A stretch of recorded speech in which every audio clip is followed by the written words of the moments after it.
आज हमास ने एक हॉस्टेज का फुटेज जारी किया है जो कि अपनी सरकार से गिड़गिड़ा रहा था कि हमें यहां से आजाद कराइए। लेकिन नेतन्याहू को हॉस्टेजेस से कोई मतलब नहीं है।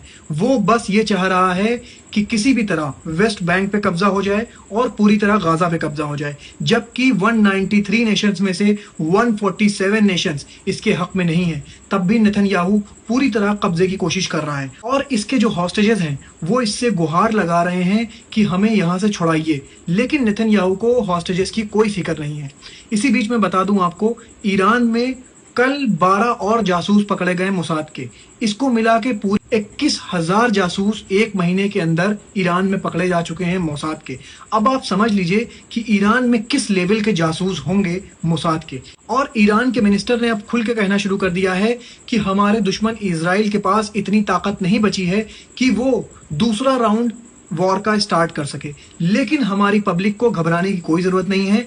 अभी हमारे पास ऐसे ऐसे वेपन्स हैं जिसको हम लोग ने दिखाया भी नहीं है इजराइल को। और अगर ये हिमाकत करता है इजराइल दोबारा जंग छेड़ने की, तो उसे बहुत बड़ा खामियाजा उठाना पड़ेगा, वो चाहे इजराइल हो या इजराइल के फ्रेंड्स नेशंस हो। अब आप फ्रेंड्स नेशन तो समझ गए होंगे मैं किसकी बात कर रहा हूँ। इसी बीच में आपको बता दूं, चाइना में 80th एनिवर्सरी मनाई गई वर्ल्ड वॉर सेकेंड की खत्म होने की खुशी में।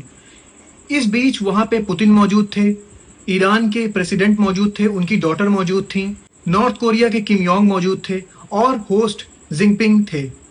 इन सब को एक मंच पे देख के नाटो का बुरा हाल हो गया है और नाटो कह रहा है कि ये सब जो हो रहा है ये ठीक नहीं हो रहा है। इसी बीच पुतिन ने कह दिया है कि अगर यूक्रेन में नाटो अपनी फौज उतारता है तो नाटो ये समझ ले कि जो भी फौजी नाटो के यूक्रेन में आएंगे वो जिंदा वापस नहीं जाएंगे। वर्ल्ड वॉर 3 के लिए ये स्टेज तैयार करा जा रहा है।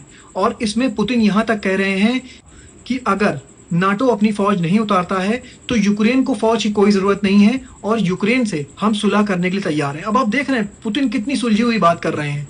लेकिन वर्ल्ड वॉर 3 के लिए पूरी तरह से मंच तैयार किया जा रहा है, पूरी तरह से स्टेज तैयार किया जा रहा है कि किसी भी तरह वर्ल्ड वॉर 3 हो जाए।